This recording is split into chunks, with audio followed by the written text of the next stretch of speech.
Are you struggling to win games in Strixhaven draft? This week I've heard from tons of people who describe feelings of frustration or being overwhelmed, where the common through line is just not even really knowing where to start to draft well in such a complicated format.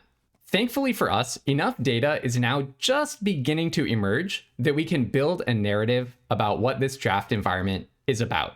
So what I'm going to do today is I'm going to take those initial scraps of data and I'm going to use them to suggest specific practical questions that you can ask of yourself while drafting to make sure that you are drafting a deck that does what your color pair wants it to do.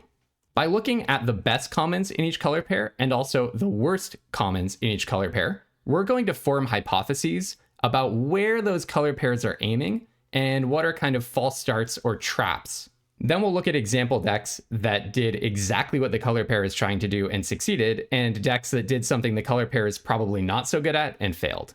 Throughout the video, I'm using data from 17lands.com, which is a fantastic free client that you can install on your computer. It tracks your drafts, and then they aggregate those data, and they put up public data sets on how different cards are performing in the format. We're going to be extremely judicious about the 17 lands data that they use, because right after a set drops, they do have an embargo period that forbids third-party tools, or content creators like me, from providing an alternative visualization of data sets that are accessible on their site. But what is allowed are citations of individual numbers, so you can say individual card win rate data.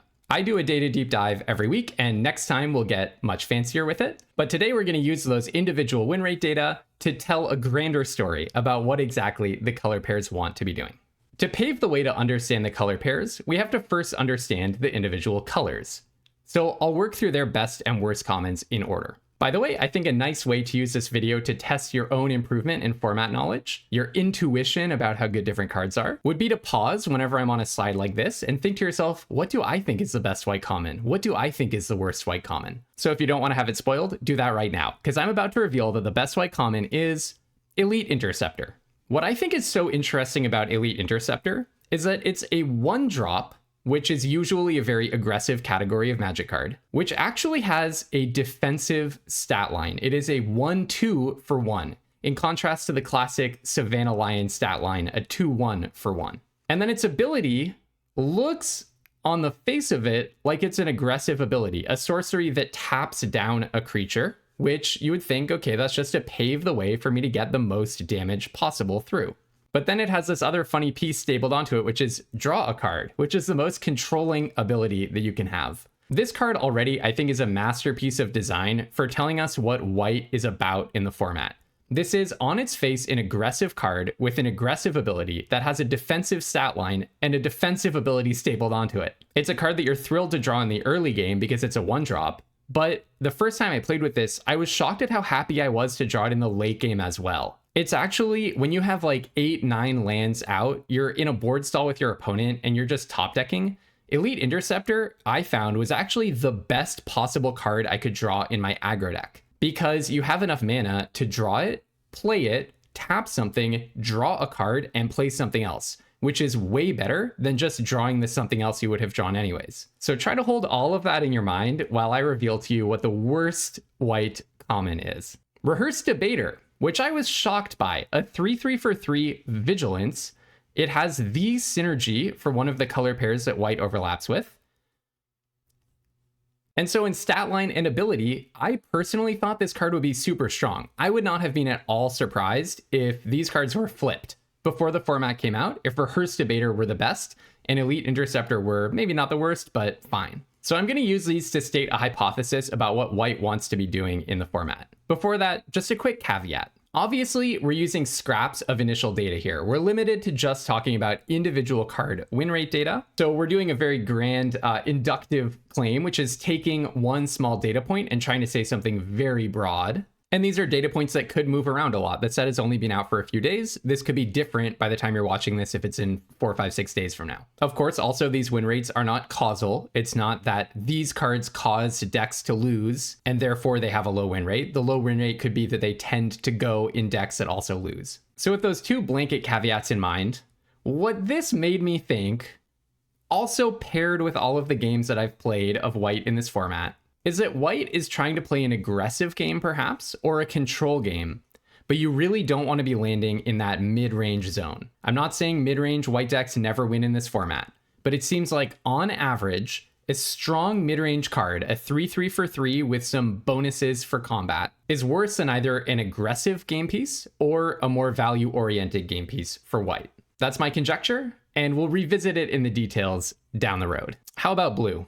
The single most winning common so far for blue is Run Behind. This is actually a card that I called out as highly likely to be underdrafted based on how previous cards have performed. It turns out if you're picking a blue common knowing nothing else about your deck, the one that you should be prioritizing the most is Run Behind, just based on its average win rate so far. The very worst is Spellbook Seeker.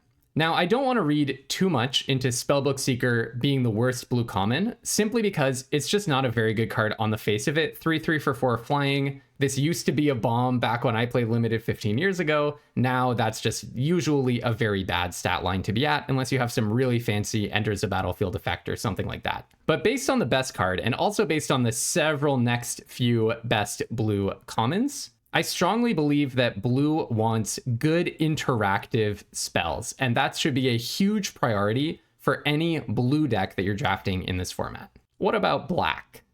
Black's best common is an oldie but a goodie, a card we've seen perform very well in many Magic formats, Last Gasp, but this effect is not always amazing. There are times you can go back and you can find very similar cards that have performed around the middle of the pack. In Secrets of Strixhaven, so far, the best black common is Last Gasp. The worst black common, very similar to blue, very, very similar, is just an understated, not too powerful creature. I was a little higher on Alna Alley Shopkeep going in because we've found in Ninja Turtles, for example, that a 2/4 for 4 Menace in black is actually not that bad a stat line. I don't want to say Alna Alley Shopkeep is a completely disastrous card to be playing, but it turns out 2/3 for 3 Menace that needs good synergy in order to make it overstated instead of understated. That's just not a good stat line in this set. So I don't want to focus too much on the worst card again, but the best card being Last Gasp once again suggests to me that interaction is important for your black decks. The best red card really, really surprised me, seriously. The best red common. And by the way, I'm focusing on commons both because they'll appear the most often for you. If I tell you, oh, these rares are a bomb, first of all, it might just be obvious that the rare is a bomb. Second, it's only as useful as you actually manage to see and be able to pick that rare out of a pack. Commons you're going to see over and over and over again. And just knowing generically, if I open a pack and I'm not taking the rare, what is the best common in my colors? That's a useful thing to know. So hopefully seeing these examples will train your mind, not just about the types of things that your deck wants to do, but also about the specific cards that you most want to put in your, let's say, red deck. The other thing about it is the common's probably, an individual common is probably not moving the win rate of a deck that it's in as much as a bomb level rare does. So these might be more reflective of the win rate of the decks that they go in when they're like the bread and butter of this deck, more than just, oh, this card is like an absolute blowout. So they'll tell you more of a story of the types of decks that are succeeding than if I just showed you that Emeritus of Ideation is really winning.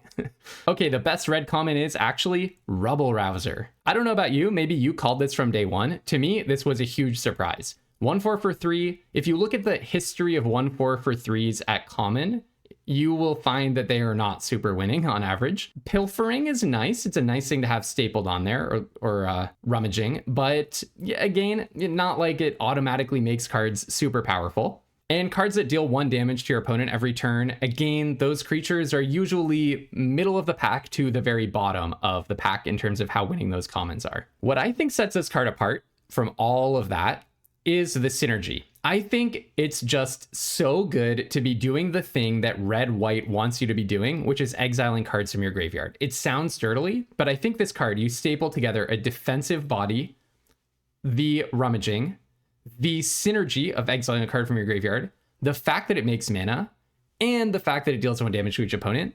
It just adds up to an incredible 5-point package that makes this card the common level powerhouse of red. The worst red common is very interesting to me as well. It's Strife Scholar, an understated 3-drop, where the prepared ability is basically not relevant until the very late game.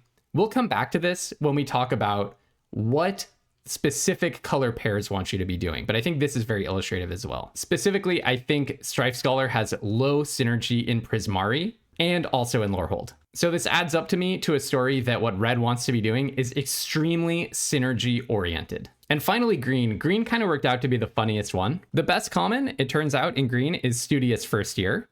And the worst common is Efflorescence.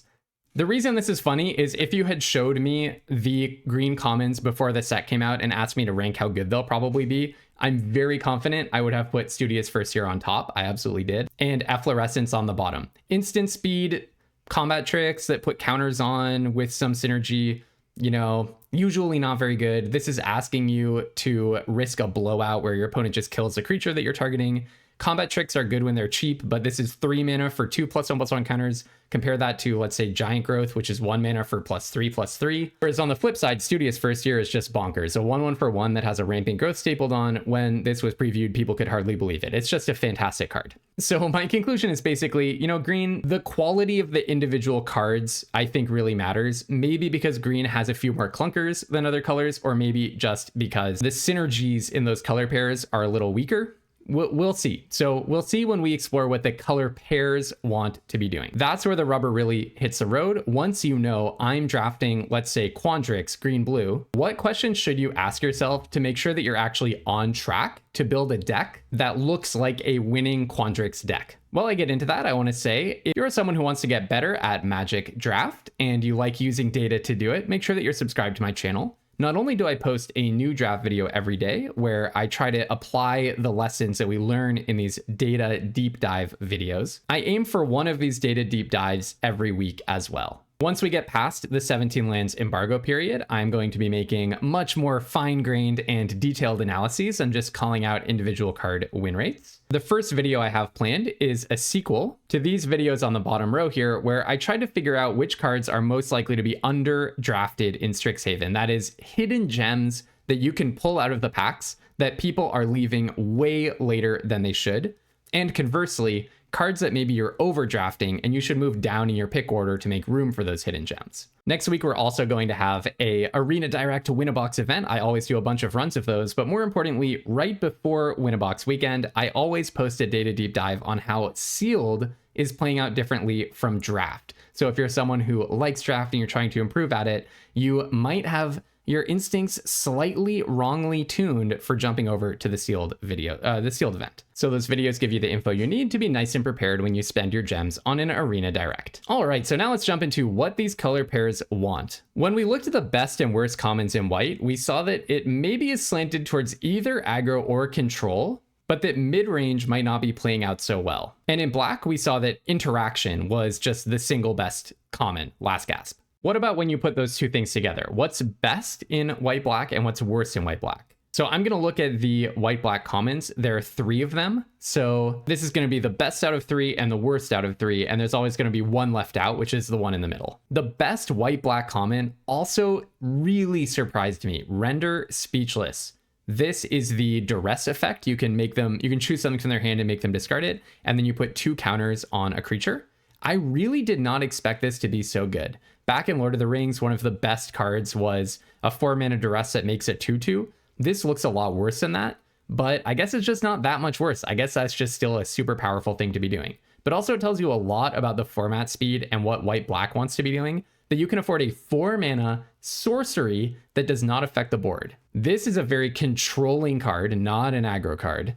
It is synergistic with white-black's game plan. I mean, pretty much all of the gold commons are. But note that it's also interaction. It's just a really slow kind of interaction. It takes something out of their hand instead of directly affecting something that's on the board in front of you. Black-white's worst common is Inkling Mascot. This might be a classic case of the enabler, the instant or sorcery that targets something being more important than the payoff, the repartee creature. But I'll also say something I want to call out is Inkling Mascot is a pretty mid-rangey card. It doesn't look like it because it's a 2-drop, but it's a 2-drop across 2 different colors that gives you a slow-ish return for your money. You start maybe turning it on turn 3. You're only turning it on if you're casting instants or sorceries that target things, rather than like playing another creature onto the board to make a bigger attack next time. And you need 2 different color pips, so you may not be hitting it consistently on turn 2. And its payoff, it gives it a little bit of evasion, but it's not like it bumps its stats or anything. And Surveil, Well, I mean, aggro decks like card selection, but again, that's not the most aggressive thing that you could be doing. And yet, maybe my most successful deck in the format was also my first one that I posted, which is a white-black aggro deck. The aggro pieces were 5 1-drops, double Barog Banemaker, 3 Elite Interceptors. I had 2 of the Inkling mascots.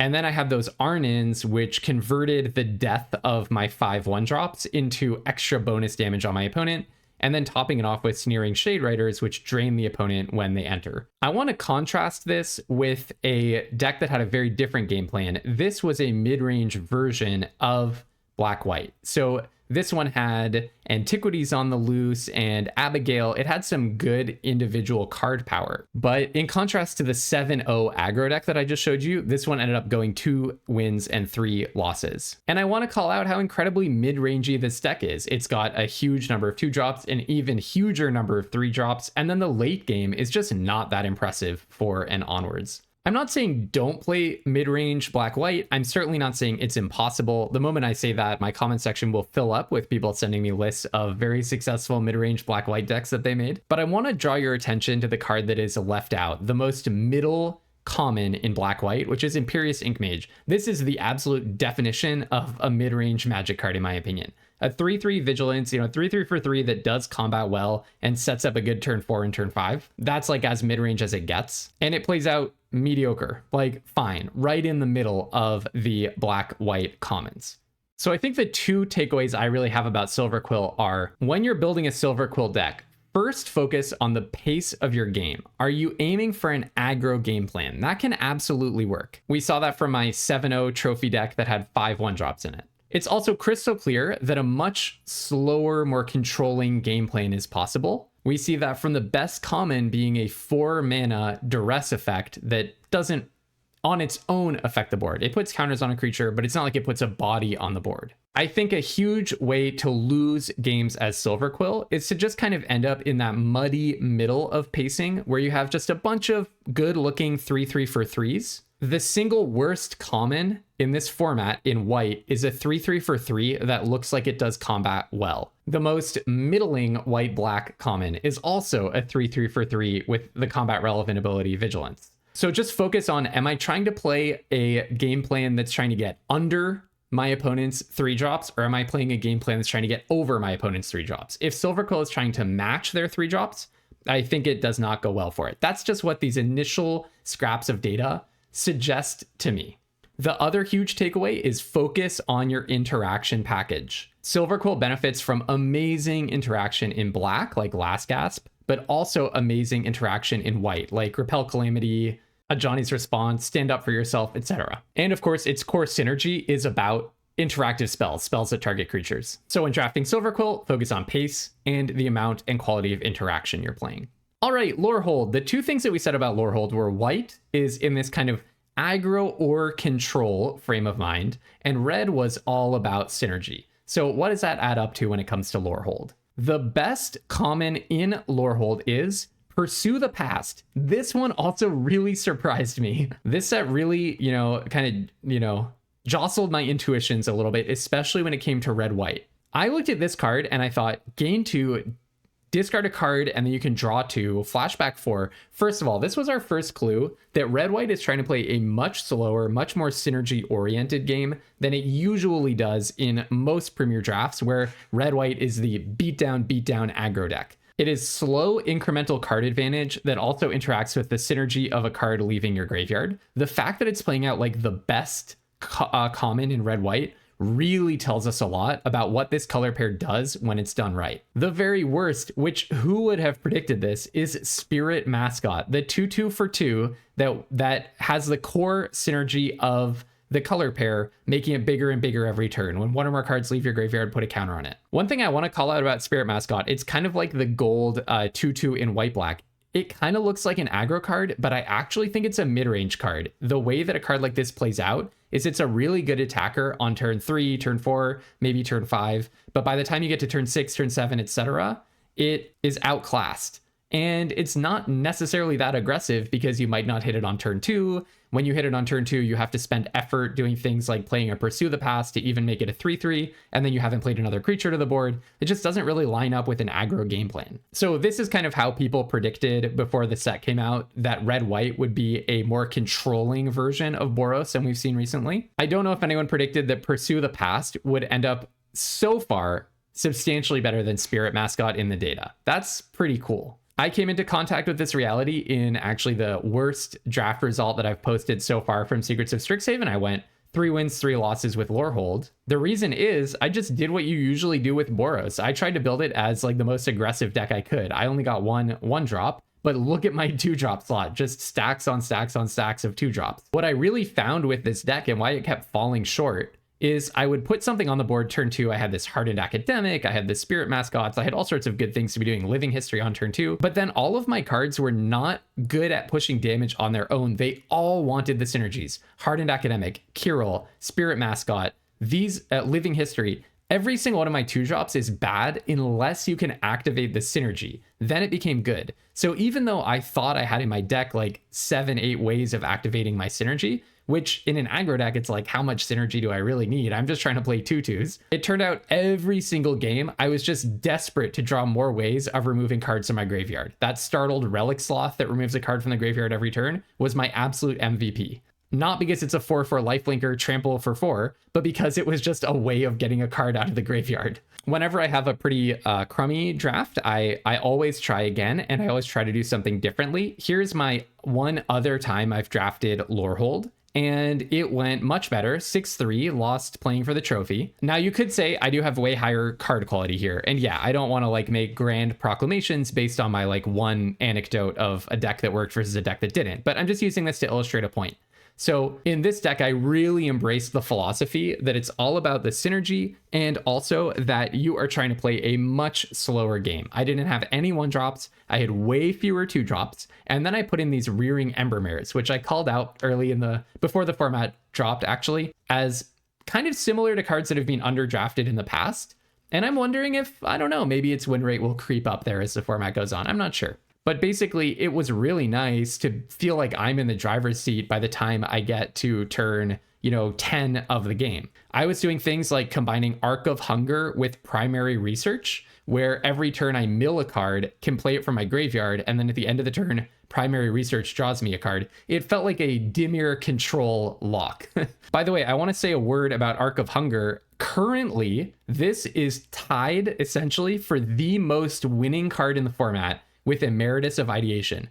Who the heck predicted that was going to happen? Emeritus of Ideation, the 5/5 flying ward mythic that lets you cast Ancestral Recall, for goodness sakes, is tied with this dirtily looking artifact that doesn't affect the board. This is a bit of a detour, but I was thinking last night about how Arc of Hunger can be compared to Phyrexian Arena, which is a powerful card, but it was like a C-level card when it came out in Foundations, like not an impressive rare and right in the middle of all cards in terms of win rate. Basically, Arc of Hunger is improved on many different dimensions from Phyrexian Arena. It lets you essentially draw a card every turn. Instead of costing you a life, it drains your opponent when you play that card. It also drains your opponent when any other card leaves your graveyard, not just when that one leaves your graveyard. It does cost 1 more mana, but it costs 2 different mana, which is actually better for complicated reasons I don't want to get too deep into. That's actually easier to cast than 2 of the same pip, usually. And of course, Arc of Hunger enables a bunch of payoffs in your deck because there are a bunch of synergies around things leaving the graveyard. So I guess in retrospect, I can see why it's so powerful. It is, if someone said, hey, what if I took Phyrexian Arena and made it better in 4 different ways? I would probably say, yeah, I think you'll end up with a good Magic card. But our limited brains, we look at a 4-mana artifact that doesn't directly affect the board and we think there's really a cap on how good that realistically is. At least I did the first time I saw it. I think I passed it very early in the format without that much thought. Anyways, all of this to say, Lorehold, this is a message this is not an original message that Lorehold wants to play a more controlling game than a more aggressive game. But what I want to laser focus you on is not just, you should be playing controlling Lorehold. Not necessarily. I don't know, maybe a Lorehold aggro deck will emerge. You certainly can put together the white aggressive pieces. I'm sure people out there have examples of highly effective Lorehold aggro decks. But what I want to laser focus you on is the synergy. The synergy matters so much in Lorehold. even your aggressive pieces, if you're trying to play a fast game plan in Lorehold, even those aggressive pieces need the synergy to be excellent. The fact that Rubble Rouser, a synergy enabler that's not that impressive on its own, and a pretty slow card, the fact that that's the best red common is so illustrative.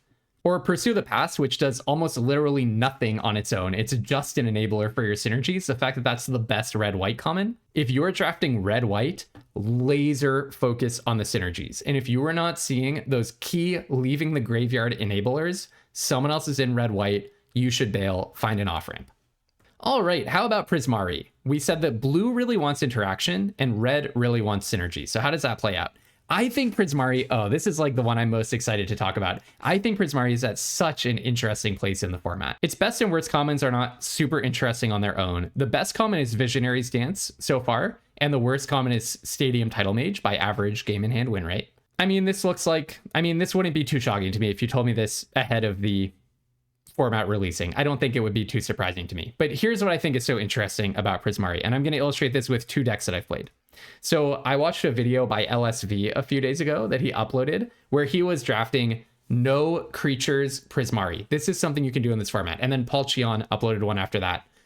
You can just not have a single creature in your deck and you can win. It'll take you like 20 minutes, but this is one of those formats. Usually in limited, you want to stay very laser focused on, do I have a good creature count?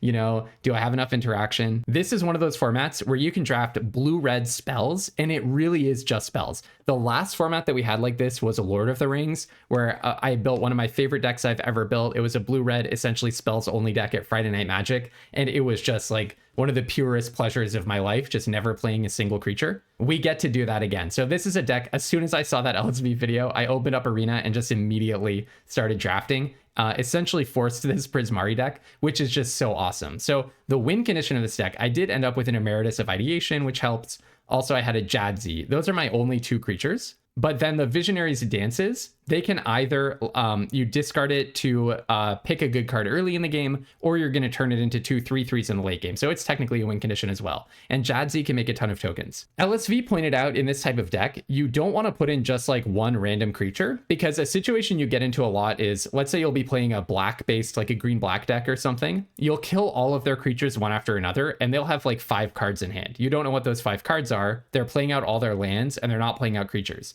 More often than not, those 5 cards are all removal spells, which are just completely stuck in their hand because you haven't presented a single target for it yet. So if I just play some random 4/4 and I try to win the game with that, then you are going to be able to use your 5 removal spells, right? One after another, and just shut down my attacks. The reason, so I put Emeritus of Ideation in this deck because it immediately replaces itself. It's an Ancestral Recall, right? I put Jadzi in this deck mainly as a draw 2, discard 2. That's kind of it. You can also put the Manowar, the 2/2 for 3 that bounces a creature in this deck, that kind of a thing. LSV made that point because if they remove it, you don't feel that bad. The thing about Visionary's Dance, and this is why I think Visionary's Dance is so winning, or one reason that it's so winning, it's a 2-for-1 against their removal spells. So I had a really illustrative game, the game for a trophy actually with this deck that got me that 7th win. I got into a very late game. I had like 4 cards left in my library. My opponent had like 4 cards left in their hand. And I had played Wisdom of Ages, so my hand is just full of every card in my deck, basically. So I played a Visionary's Dance. The opponent has 4 cards in hand. They remove both 3/3s. I play another Visionary's Dance. You know, they draw a card for the turn. You know, now they have 3 cards in hand. They remove both 3/3s. It was all removal stuck in their hand. Then I play my last Visionary's Dance, and they have 1 card left now. Draw for the turn, whatever. They play some creature and then play a removal spell. Now I have 1 3/3 left. Then I use the flashback that's all the way on the left over there and recast a Visionary's Dance, getting 2 more 3/3s.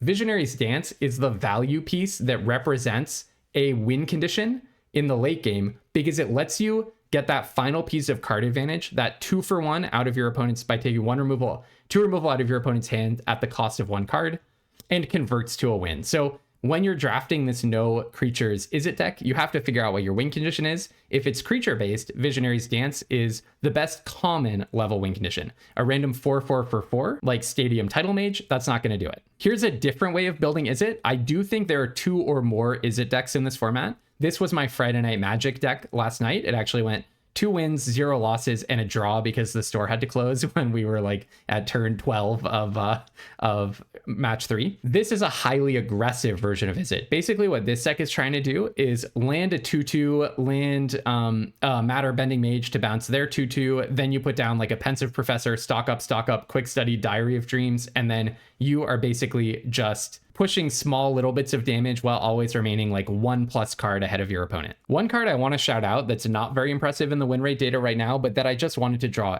every single time I played this Izzet aggro deck was Thunderdrum Soloist. This was a card where if I had it, I felt like I couldn't really lose. And if I didn't have it, I felt like I couldn't really win. So I think there are 2 different things that Prismari wants to do. And the biggest trick to drafting Prismari right now is just figure out which of those you're trying to do.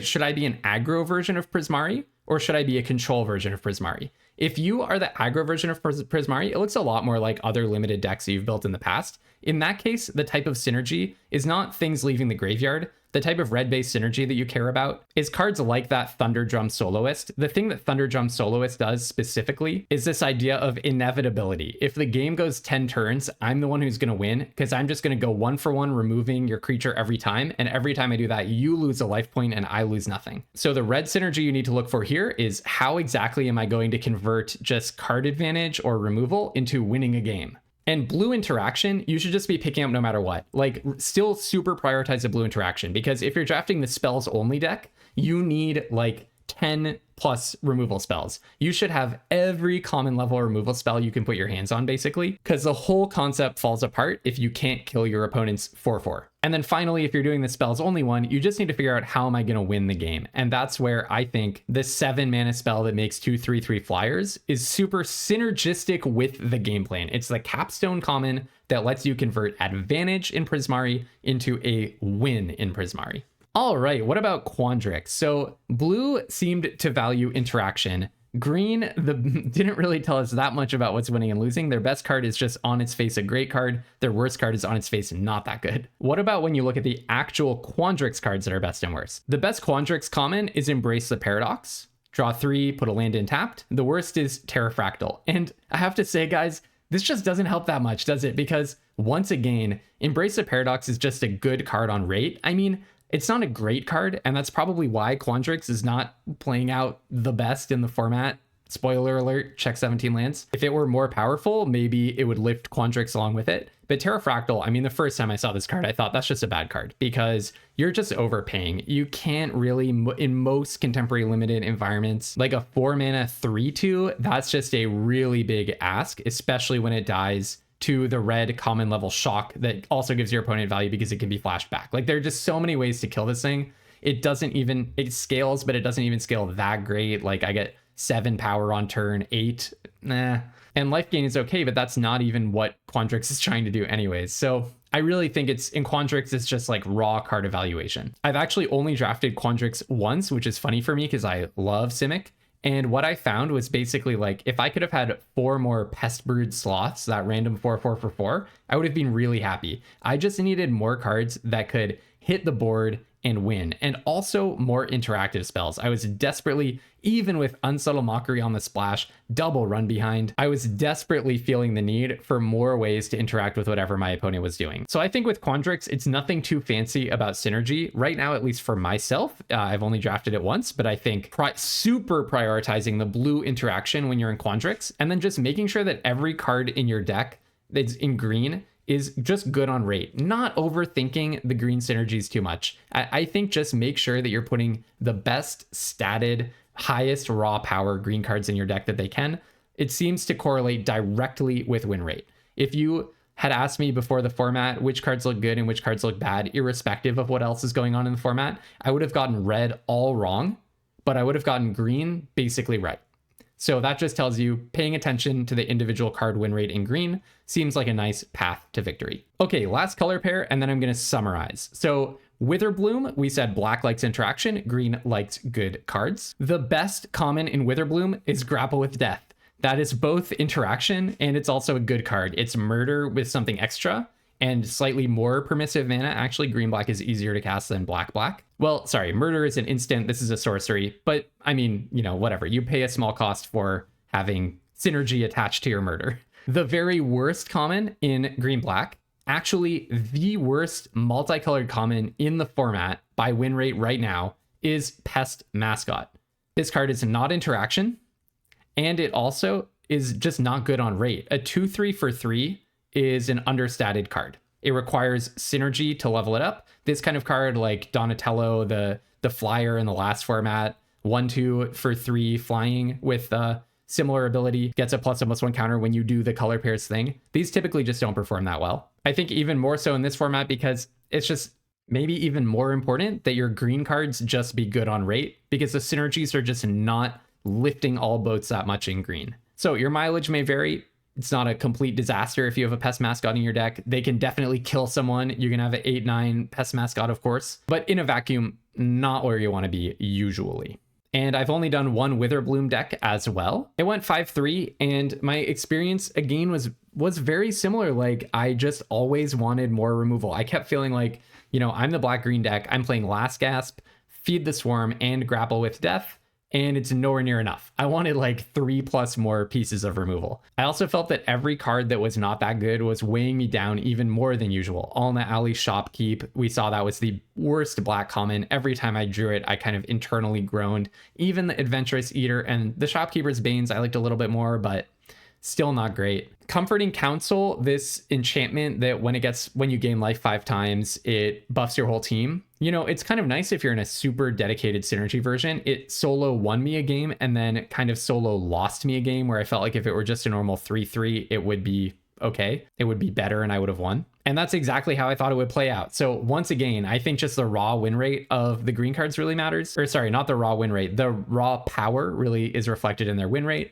And in black, I just always want more interaction. The interaction is so high quality, I can never get enough of it. Okay, so this was a new concept for a video. I've never done this before, taking the best and worst commons and trying to tell an early narrative about the format. Obviously, it's under some restrictions. Like, I would really like to look at what's underdrafted, what's overdrafted, deck color pair win rates, what's the performance of a card within a certain color pair. But all of that clearly would fall under the restrictions of the embargo. So we're working with the information that is shareable. For all of that, do go to 17lanes.com.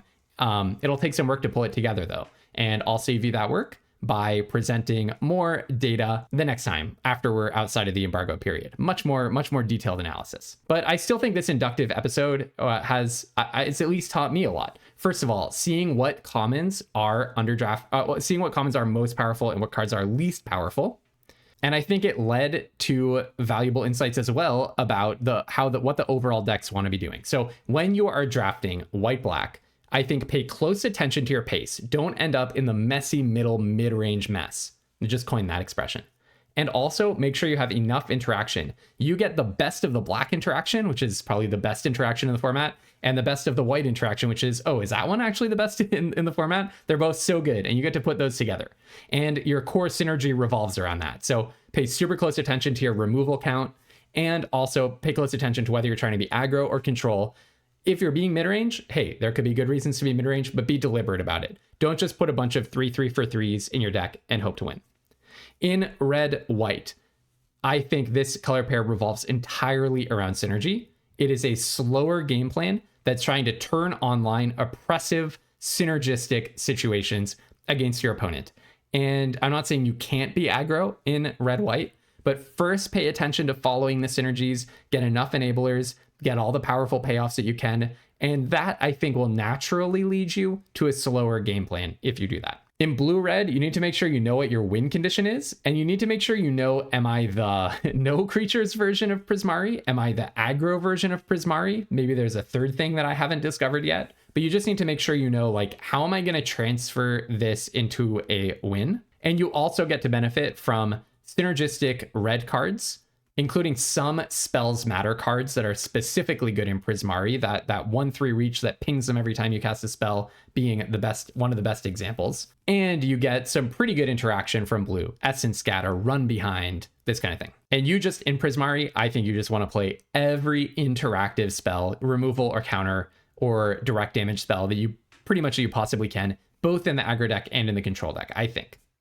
In blue-green, this color pair seemed to be just completely dominated by the raw power of the cards. So I would say pay a little bit less attention to synergy and just focus on, are the cards I am drafting in a vacuum good? I think part of this, by the way, is that the whole thing that blue-green does is the thing I just criticized about Pest Mascot, which is start out with something understated and grow, increment. It's a tough sell. And so I think you don't want to just build an increment deck. You want to build a good cards deck. Good creatures, lots of stats from green, and then the good blue interaction. That would be my strategy. And finally, in black, you want to take, again, the good cards from green, make sure that your cards are holding their weight, that they have appropriate stats for their costs, and then you also get to benefit from the good black interaction. So white-black, am I playing the right pace? Do I have enough interaction? Red-white, do I have high enough synergy? Blue-red, what is my win condition? And do I have enough of that good blue interaction? And good red synergistic cards with my spells. Blue-green, am I just playing the best raw cards that I can be playing? And black-green, am I combining those good cards with the good black interaction? If you ask yourself those questions, and you're someone who's feeling a little bit overwhelmed, a little bit frustrated, no clear place to start in the format, I think that's a nice place to start.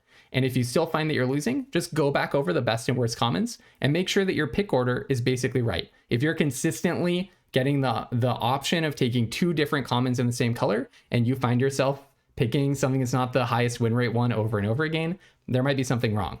So pairing these questions about what your archetype wants to be doing with making sure that you are concretely making the right picks when you're presented with those frequent decisions between commons, I think that will raise your win rate. As always, if you like this kind of data deep dive, I encourage you to subscribe to my channel because I do this all the time. I love it, and I try to inform my daily drafts with this, infused with this spirit of data. And because this is my first time using these particular data points, really interested in the community discussion, I always say half the fun is putting together a presentation like this, and the other half is getting to hash out things that people disagree with or figure out what other curiosities you have for when that embargo is gone. Good luck winning more drafts, but more importantly, have tons of fun playing Magic, and don't be afraid to splash.